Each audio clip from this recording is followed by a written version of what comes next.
Mengenang baku tembak Polri versus GAM, Aibda Bowo ditembak senjata produksi Jenderal Rusia.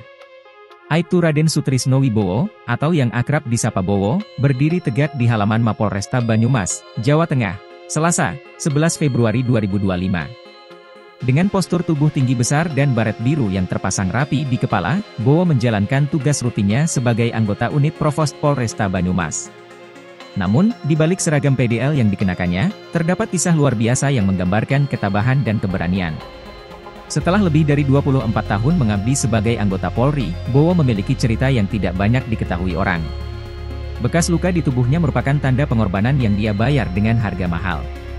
Proyektil peluru masih bersarang di kakinya, sebuah pengingat dari tugas berbahaya yang dijalaninya di Aceh pada tahun 2000.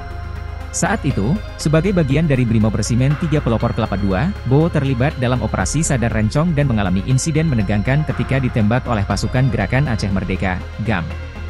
Saya yang paling parah karena kebetulan saya di posisi terakhir untuk menyelamatkan rekan-rekan dari truk, ungkap Bowo, mengenang momen kelam itu. Setelah tersadar, ia mendapati 3 peluru bersarang di tubuhnya, yakni di lengan kanan, badan bagian kanan, dan kaki kanan. Namun, proyektil yang bersarang di kakinya harus dibiarkan, meskipun berisiko tinggi untuk diambil.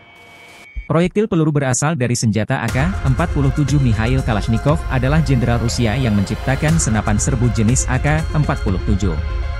Bowo mengaku, proyektil peluru yang bersarang di kaki tak menghalanginya menjalankan tugas. Namun, sesekali ia masih merasa nyeri. Bowo juga mengalami cacat permanen.